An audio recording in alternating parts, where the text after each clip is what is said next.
大家好，我是阿水，我是新加坡的演员，但我是老家是东北的。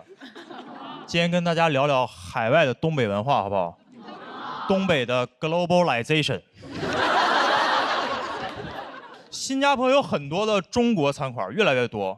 这中间东北餐馆是最受欢迎的，而且最好辨认，因为我们东北菜就是食材和做法全都告诉你。尖椒干豆腐，小鸡炖蘑菇，铁锅炖大鹅，呀，所见即所得，是吧？你们听到东北菜名，你可能不喜欢吃，但你至少会做了。你们知道乱炖怎么做吗？你们知道冻梨怎么做吗？这考你们南方菜。知道佛跳墙怎么做吗？我不知道，后来我查过，乱炖。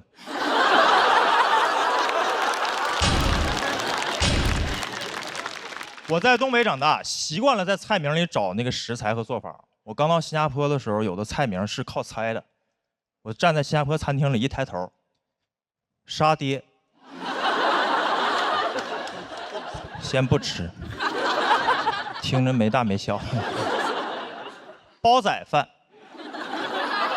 听着没小的，跟沙爹是套餐，听着像。椰浆饭，娘惹菜。爷爷不泡茶，外婆家的菜，你不知道吃什么，但实在亲戚越来越多。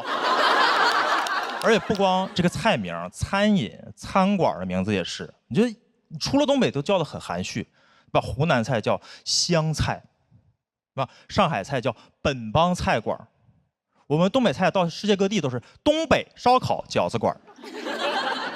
东北人就不擅长起名，我老家中央有条大街就叫中央大街。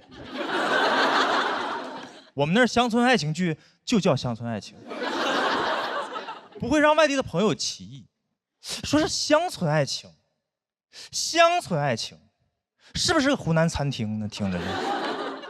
为啥这么直白呢？就是北方人有点好吃的，他就是很巴不得你快点吃，所以选择直白，不会修饰，你懂吗？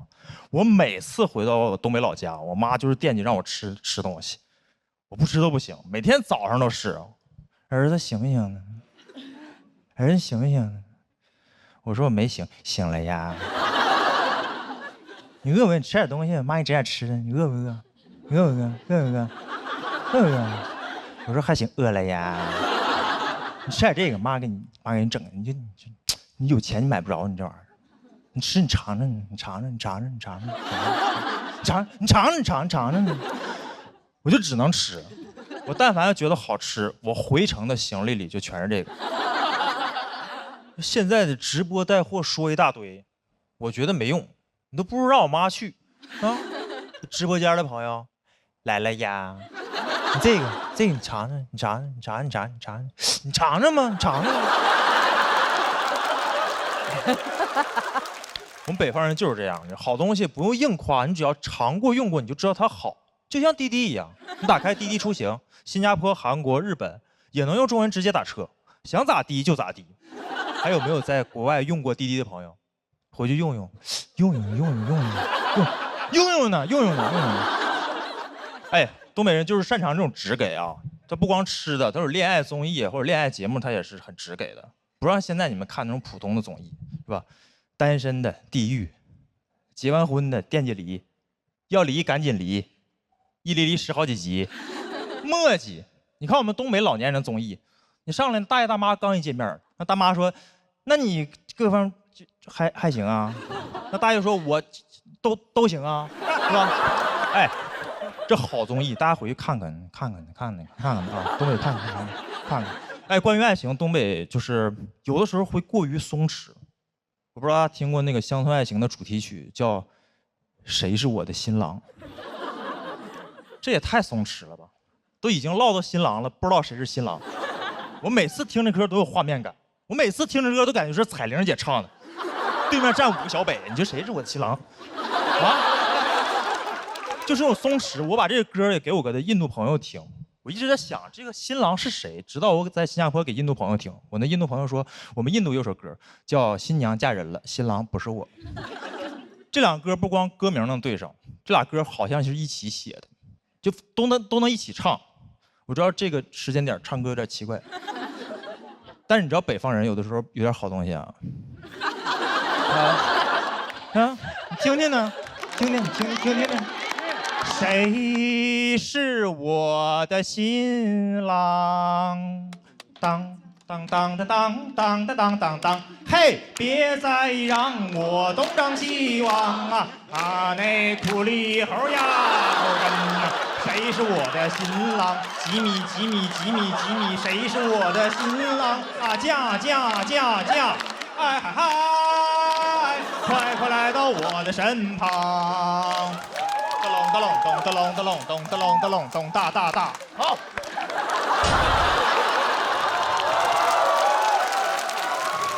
就用这种祝大家婚姻幸福，爱情甜蜜，常来东北。我是来自新加坡的阿水，谢谢大家，我是阿水。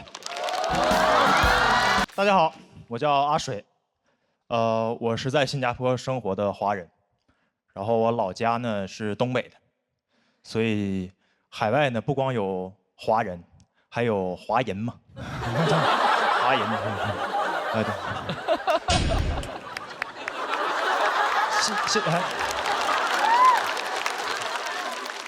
这自己人。新加坡那边的华人也看咱中国的综艺的，啊，但是追的不勤了，可能会有一些滞后。咱这边的很多梗啊、流行语啊，传过去可能都成老梗了。但是我们也很爱看，因为质量都很好，很精彩。怎么说呢？奥利给啊，形容一种酷毙了的感觉。啊，包括单口喜剧综艺，我看的比较晚。这么说吧，现在海外网站上我看得到的几个国内脱口秀新星，现在他们在国内已经看不到了。他们现在在海外正当年，或者说国外乱了。我的生活前几年也比较乱套，工作方面啊，在海外被裁员了，就是他国外有些公司，他们裁员不提前通知的。我那天还正常下班呢，我看到 HR 在那儿突然加班，我说那我就先走呗，啊，果然第二天一早收到公司 CEO 发给全公司的邮件，开头第一句 ，It is a hard decision。我这一看呀，来硬的了。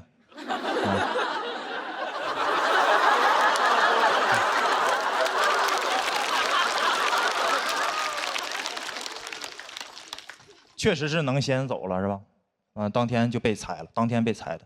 跟大家说一下是啥公司吧，就国外那种一创业就要做什么全球化的公司 ，global company， 哪有那么 global 啊？就自己一网站做的高大上，啊，贴一堆外国人，4个人恨不得凑7种肤色，那几个人假装对着一台电脑工作是吧？那个话外音也很应景。We are future maker. We are problem solver. We work together because there's only one computer. There's only one.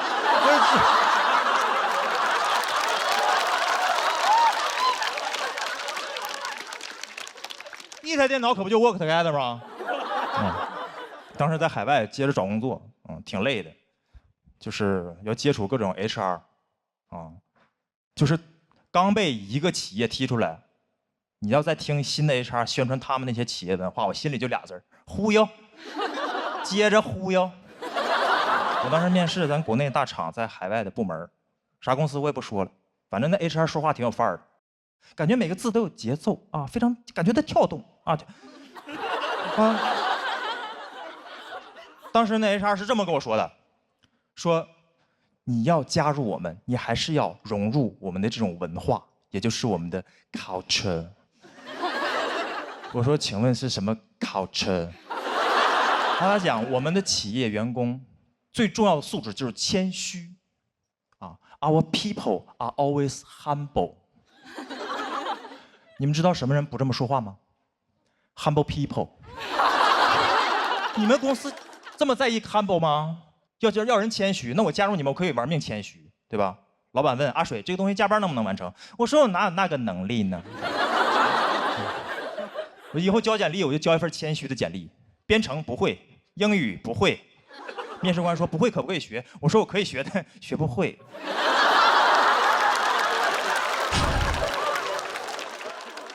我不是说 HR 这工作不好，大家都是工作。我烦的是有的企业他那种拿腔拿调的，就是招你还要教育你那种姿态，啊，就是你也不知道他是在给做公司宣传还是找你捐钱。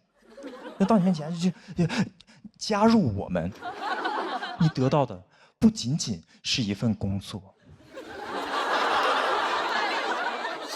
它是一段journey， 它是一种 mission and vision， 还是一段 yeah。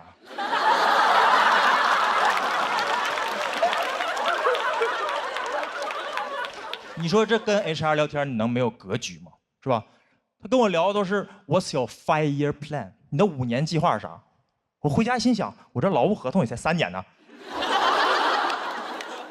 跟这些 HR 面试的时候也不知道咋唠，挺累的。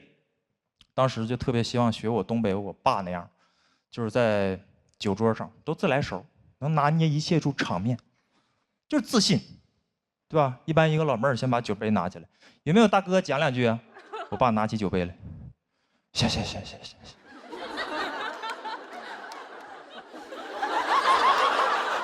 这老妹儿，你把酒杯拿起来，拿起来。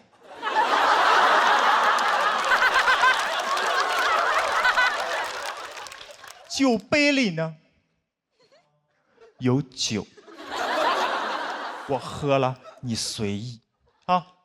我这人咱说就是好使，咱哪天咱能安排啊？那这个面试场面就会像现在一样，没有人敢说话。你感觉大哥没说啥东西吧？但是感觉大哥有东西。我面试的时候我就拿出这种自信，我面试的时候我就这么自信，谁还敢小瞧我？那 HR 拿起简历来 ，Can you introduce yourself？ 我说切。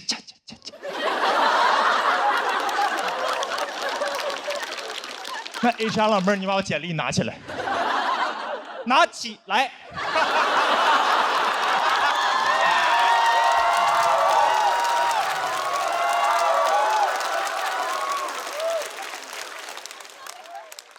简历里已经有我一个简单的经历了，我写了，你看不看？你随意是吧？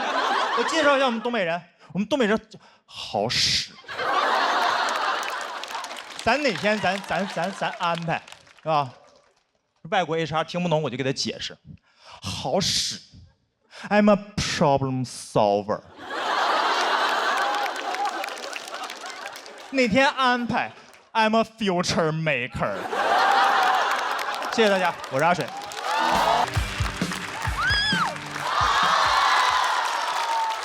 今天又被骗了啊！被房主任骗了。他天天都有在后面哭，说我没有稿子，我没有稿子。然后他今天演成这样，啊，不是该哭的不是他吧？应该是我。每个接在房主任后面人都被淘汰了，所以你们不要把我轰下去，谢谢。啊，讲讲我啊，我说出来你们可能不信啊，我是一个能量很低的人。我说我能量低，不是我说我内向，就是我很容易累。特别容易累，我每次都是休息2小时，演出5分钟，这5分钟在台上生龙活虎，下台嘎巴就躺了。但是我有一个跟我完全不一样的妈妈，我妈能量超级高，她精力超级充沛，我俩完全不一样，我俩处理问题的方法都不一样。我妈处理问题的方法就是干就完了，我解决问题的方法就是死了得了。所以我完全不懂我妈，我完全不懂她，但是我能理解她是怎样形成这样的性格的，跟她的工作有关系。她是一名小学的班主任，她有一个偶像，叫李云龙。她的教育理念就是逢敌必亮剑。每个学校都有打扫分担区的活动，我妈的班级如果领到那种特别不好的那种打扫工具，她就会给她的学生们做扫前动员。他说：“我不管你们用什么办法去给我找工具，哪怕去偷，去抢！我要你们20分钟内把这里打扫干净。这就是我的妈妈，一个有洁癖的土匪头子。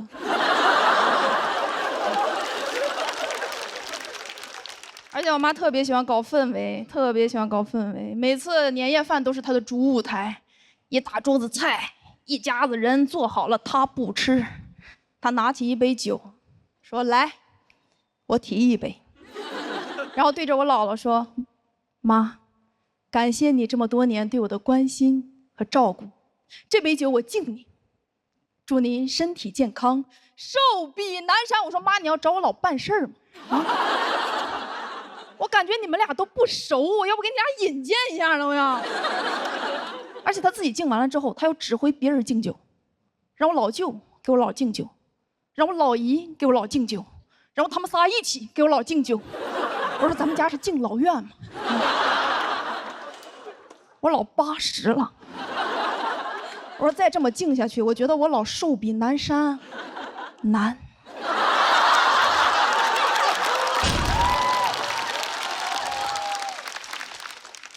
北海北海有老墓碑，起低了。我喜欢。有人喝了，我就跟我妈说：“我说妈，别敬了，我觉得我老脸色都有点难看了。”我妈说：“能不难看吗？你还没给姥敬酒呢。”而且我妈不仅自己搞氛围，她还拉着我一起搞氛围，让我在年夜饭饭桌上表演节目。你说小时候表演就表演了，长大了也表演。我说实话，朋友们，我的亲戚朋友们平均年龄40、50岁，我学幼师的。我给他们演什么？我说让我看看是谁的老眼睛没有看老师啊！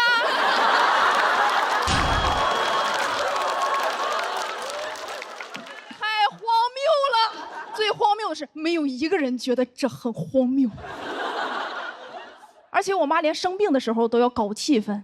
去年生病住院了，我陪她去住院，我天天熬夜熬得面黄肌瘦，我妈满面红光，跟隔壁搜手。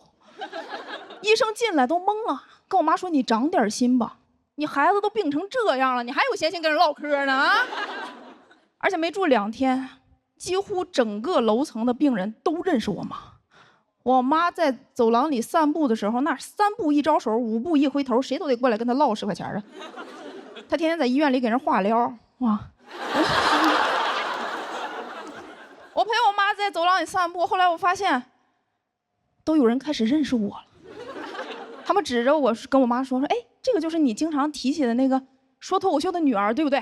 对不对？对不对？”我说：“我不是，我是德云社的烧饼。”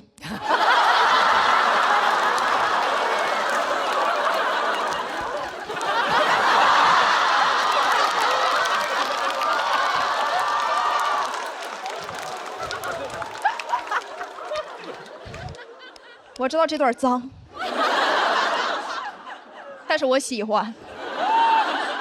后来越来越多的人开始认识我了，他们直接都不叫我，他们直接上来就跟我说：“演一个，大方的演一个。”我说：“让我看看是谁的老眼睛没有看老师啊！”荒谬！我为什么今年想上节目？我就是希望以后再有人让我演一段的时候，我直接把这个视频怼到他脸上，就放刚才那一段。放这一段，而且这些我都能理解啊，这些我都能理解。我唯一我不能理解的是，我妈她自己做完手术之后，她要操心别人的手术，我无法理喻。就人家有家属，有主治医生，她在那儿指挥人家，说你抬头，你抬脚，你扶腰，放这个床上，运动啊！我那个时候我非常生气，我非常生气，我对着我妈。漂亮！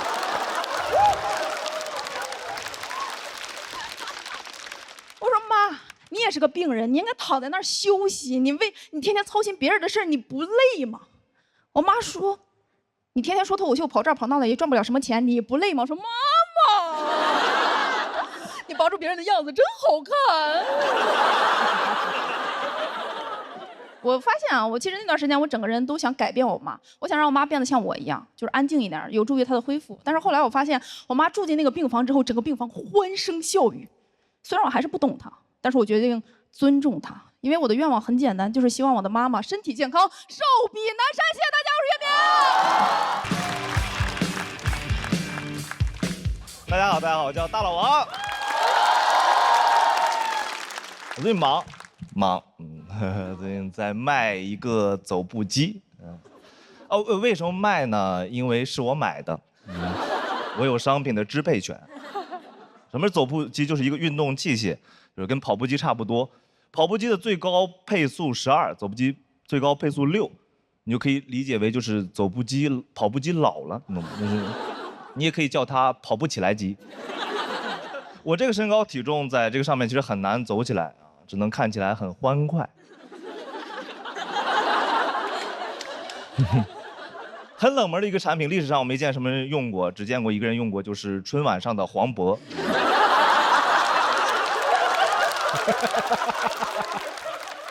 80平米的小窝，还有温柔的好老婆。这就是我现在的风格。观众说我吃了毒蘑菇。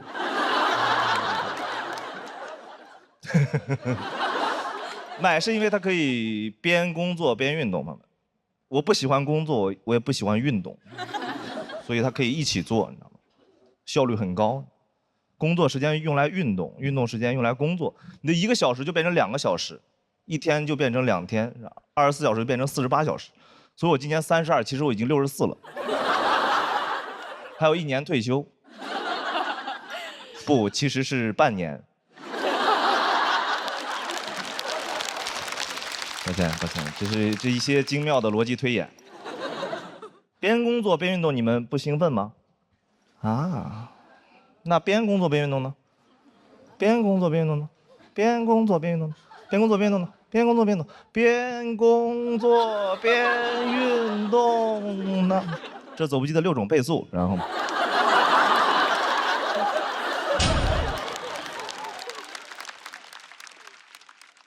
这就是在走步机上写出来的段子。我知道你们在想什么，快跑，然后想买走步机是因为我是一个很贪心的人，我其实对自己要求很高，但我能力跟不上，因为我每天起来第一件事就是定计划，定完计划就困了，然后在计划里补上回笼觉。有时候甚至觉得我是不是写啥就完成不了了，是吧？所以这什么是to do list？这不是一个土咚的 list 吗？我其实觉得做计划就是一次理想中的自己跟现实的自己的对话了。理想中的我杀伐果断，现实中的我主要在沙发里吃饭。很怕别人问我工作进展，所以有时候楼下大爷会跟我打招呼，问我吃了吗 ？check 我进度。所以有本能反应想告诉他，这个不是我负责的。我是不太相信那些能把这些计划每一个都完美执行的人，比如自律博主那种，睡够8小时一天，工作8小时，阅读4小时，然后冥想2小时。我说啊，你阅读的时候不是冥想过了吗？我真的很爱看自律博主，我是那种会早起看自律博主的人。那种早晨起来6点就看他们忙活，瑜伽、阅读、冥想、榨蔬菜汁儿，然后上课迟到了。迟到的时候我一下子没反应过来，我说你这个是计划赶不上变化，还就是计划的赶不上？每天其实完不成计划会很自责，你知道吗？但一想，其实大家许愿实现不了的话，其实是不会责备自己的。所以我现在是以许愿的心态定计划。性难愿一生吃素，只为能完成土度。我现在会把我的土度烧给雍和宫，去雍和宫求签，神仙也会很疑惑，说你求的是什么问题啊？土度，Oh not to do。怎么现在我这个工作还得普度众生？我说我疯了，你不相信我？现在真实情况就是每天的时间都用来刷短视频，10几个小时在短视频上面。就现在我感觉我这个手机的使用时长呀越来越长，就感觉我这个手机买的真值。社会上发生什么充耳不闻，你知道吗？短视频流行什么如数家珍。有人跟我说这是信息茧房，我说茧房怎么茧房多舒服啊，那可是真丝的。但是我会想，你说我刷了这么多某音，我就在想，你说我是一个每天10几个小时这种优秀的某音用户，为什么我面试过不了字节跳动？我连走步机都是在某音上买的，你上哪儿找我这么好的用户啊？所以某音就是我吃的毒蘑菇。所以这个世界谁懂？某音懂。你都不懂你自己，某音懂。别的软件还在猜你喜欢，某音早不猜你，某音早知道你是个什么玩意儿的。随便推点什么你都会喜欢的，真的。我现在个人经验是这样，我现在经常通过某音了解我自己，我在利用它，你知道吗？我说哦，原来我是这种人。一个肮脏、龌龊、下流、好吃、懒做的一个想进步的人。谢谢大家，我是大老王。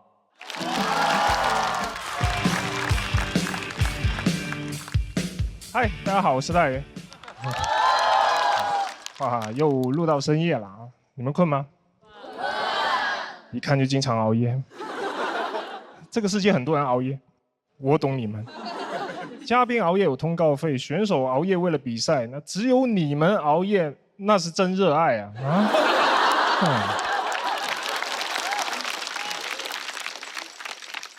我自己就经常熬夜，因为又要当演员，又要经营俱乐部，这特别忙。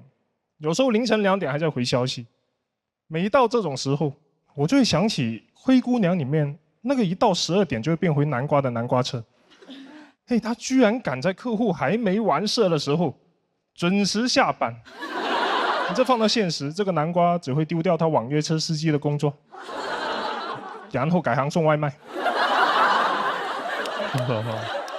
没有南瓜车那么硬气，所以我只能等到所有烦我的人都睡了以后，才有那么一点属于自己的时间，可以稍微放松一下，就会玩到3、4点。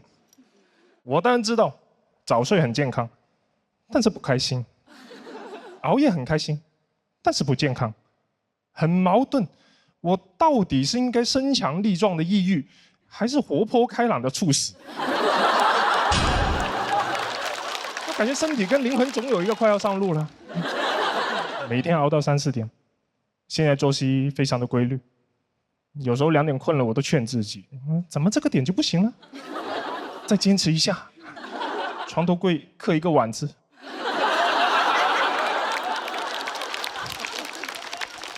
累，但是舍不得睡。即使很困，也坚持醒着休息。每天都休息得很累。休息的我好想休息，打个游戏，想着赢一把就睡。凌晨4点玩吃鸡，匹配到的全都是想赢一把就睡的人，也太激烈了，100个人抢一个睡觉名额。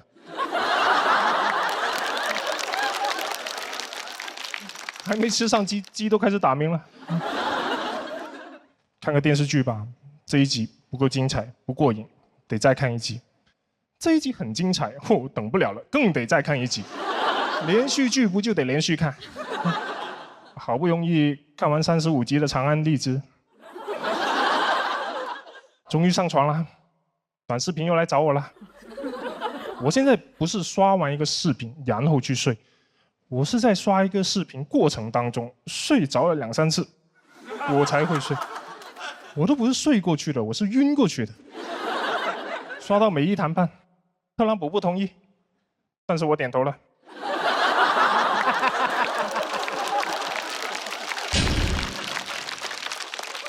就是狠不下心睡觉，睡觉就意味着你要亲手结束今天的快乐，开始明天的痛苦。我很清楚，只要我一闭眼再睁眼，手机上又多出来一堆新的工作消息，想想都焦虑，很影响熬夜的体验。后来想通了，不焦虑了。我现在把今天和明天分开来看，明天还有好多活，那是明天的我要担心的问题，跟今天的我有什么关系？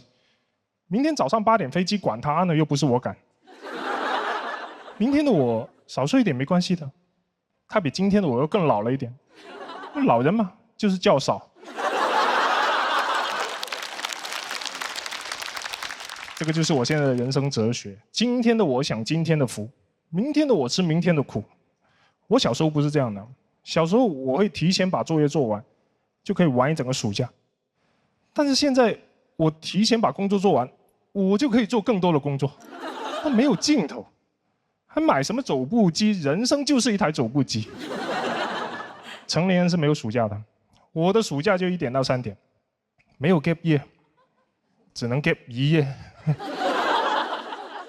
你知道弗洛伊德把人分成本我、自我和超我，我现在把我分成左我、今我和明我。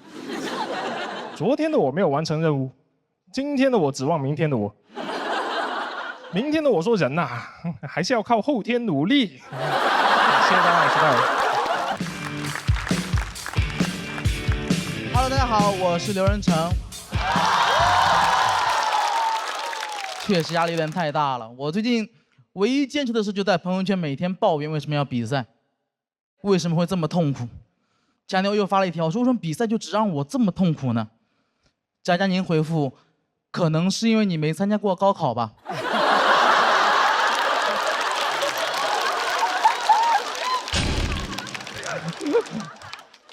确实比赛比不明白，最近家里有点搞不懂了。说实话，我今年过年，我突然发现我爸他2颗门牙都掉了。我爸现在是个非常新潮的造型，双开门牙。我就发现，当一个中年男人失去了自己的门牙之后，他就失去所有做男人的威严和男子气概，增加了很多幽默感，变得十分滑稽。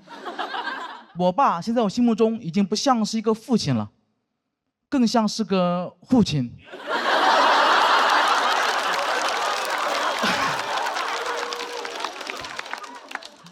我爸干了一辈子门窗，到老嘴巴漏风了，漏的都是当爸爸的威风。我爸现在可以同时抽4根烟。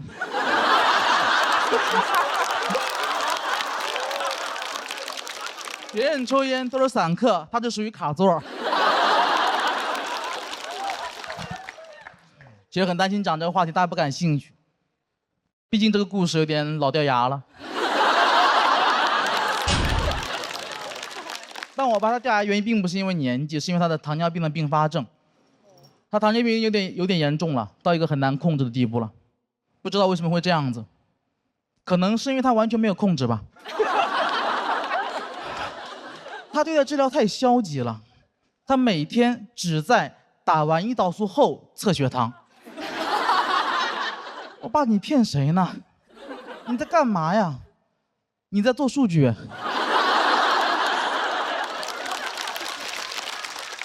你这哪是测血糖啊？你纯测胰岛素呢。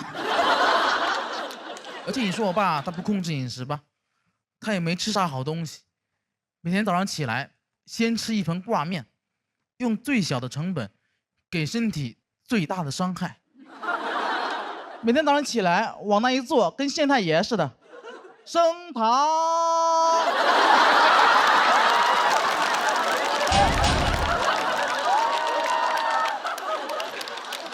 而且我爸他不仅自己早上起来他会喜欢吃挂面嘛，他不仅自己吃，他还特别喜欢给我家狗吃挂面。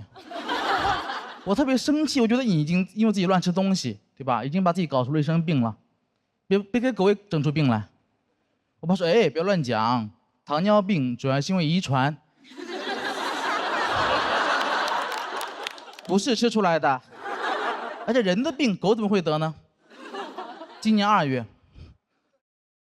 我家小狗小黑确诊了糖尿病，给我气坏了。我爸，你得选一个吧，要么是你喂出来的，要么是你遗传的。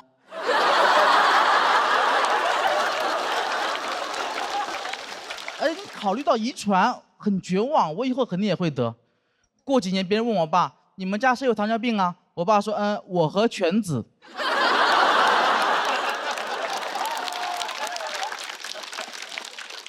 但就像我刚刚说的一样，我现在没有糖尿病。其实这个事也挺奇怪的，因为其实我才是我们家最肥胖那个人，也是饮食最不健康那个人，但我没有糖尿病。你说神奇不神奇？可能也是因为我没查吧。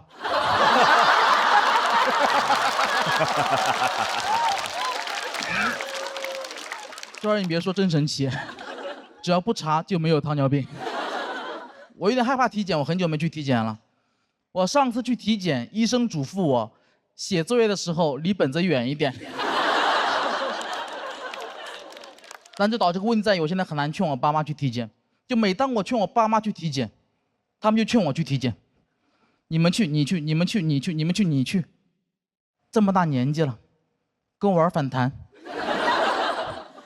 但我真的又不敢带我爸妈一块，我们3个一块去体检，因为我感觉我们这个家庭啊，不能同时承受这么多的打击。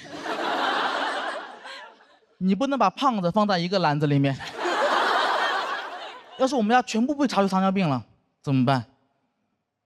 家里挂面谁吃啊？狗都不能吃啊。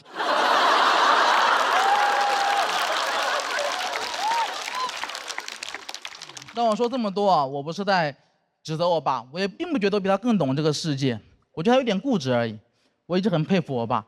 我今年28岁了，我爸28岁那年，他已经扛起了一个家，并且成为了胖子门窗的创始人 ，A.K.A. 胖子本人。他开局很艰难，因为他当年他想外出打工，我爷爷是不答应的。我也希望他可以陪他身边种地，2个人就天天吵架，但我爸就一直不屈服，咬紧牙关没有答应。那时候他还可以做到。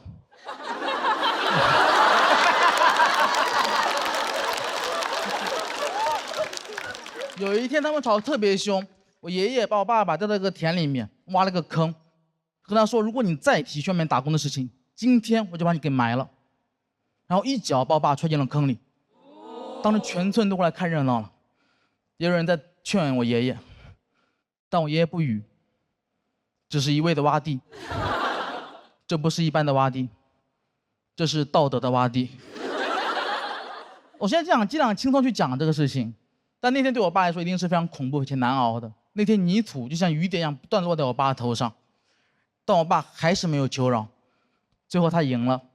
2年后他可以外出打工，临走前他跟我爷爷说了一句话，说：“谢谢你当年的栽培。”然后才有了后面的故事。他结了婚，有了2个小孩，把整个家从江西的农村带到江苏的常州，一个经济发达、教育很好但足球很差的城市。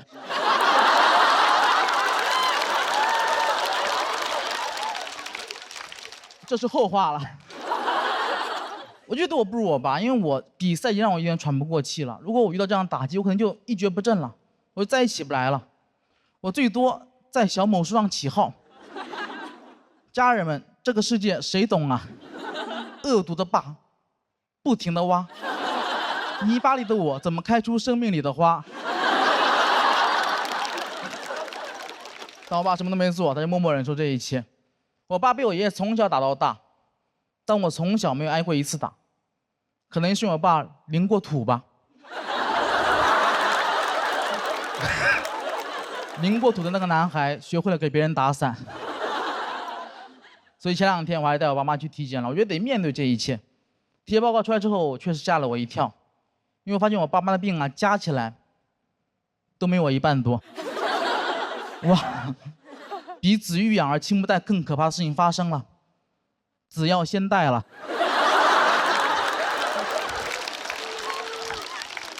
所以那天走出医院的门，我爸爸一向沉默，那天很罕见的开口跟我说了一句话，他说：“儿子，你要照顾好身体啊，你要知道你的健康才是我和你妈最大的幸福。”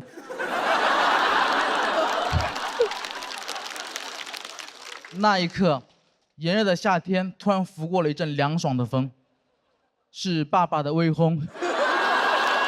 大家好，我是龙小爸。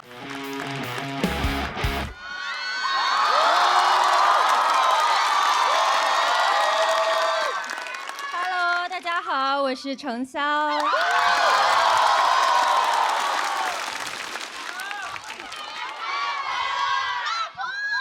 其实我一直都非常爱看我们节目。那作为一个前女团成员，我感觉脱口秀跟男团、女团一样，更新换代的太快了。每年都有一波新人冒出来，在这个舞台上啊，付航已经老了，房主任正年轻啊。其实我出道也时间非常长了，9年了。马上10年了，但我也才27岁啊。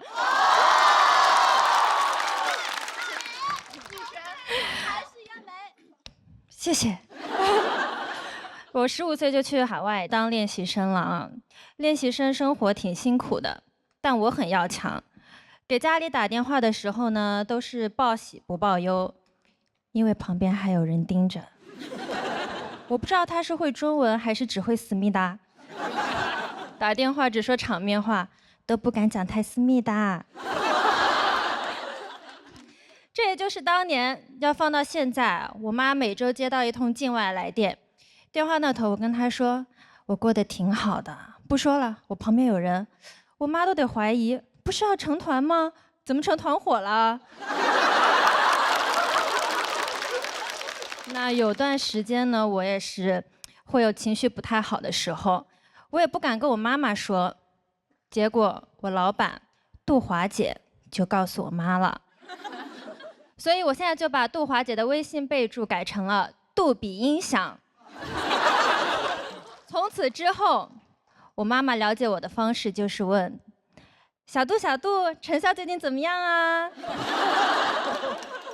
我听说其实很多喜剧演员也有就是很多情绪上的困扰，内心也是非常敏感脆弱的。但我很羡慕你们，因为我有情绪都不敢直接表达，你们敢直接上台告诉全世界啊。后来我也意识到了，告诉杜华姐就是告诉全世界。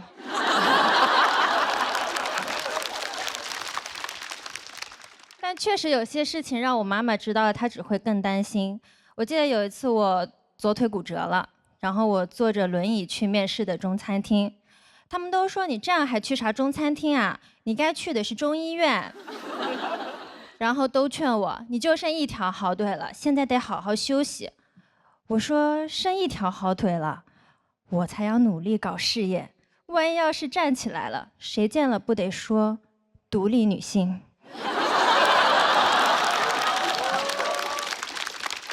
以前我们都是10几岁就去当练习生，然后要出道。那会儿对女团的要求就是青春靓丽，要年轻。总有人制造焦虑，说年龄到了就没有人想看你了。结果发现现在最火的女团是浪姐。我还是练早了。大家说爱豆不能早恋，原来是这个意思啊。那出道之后呢，很多人会对你的外貌指指点点。我记得那个时候很多人说我胖，然后我就减肥，好不容易瘦下来了，别人又说啊，以前那种身材多好啊。我心想，娱乐行业班味儿怎么也这么重啊？喜欢让人改回第一版。从那之后我就意识到了，我永远不能满足所有人的需求。我不应该身材焦虑，也没有必要因为别人的评价就少吃点管住嘴。该管住嘴的人是他们。哪怕我有段时间疯狂健身锻炼，维持最好的状态，还是会有很多营销号出来黑我。我感觉他们看我都是戴着墨镜看的。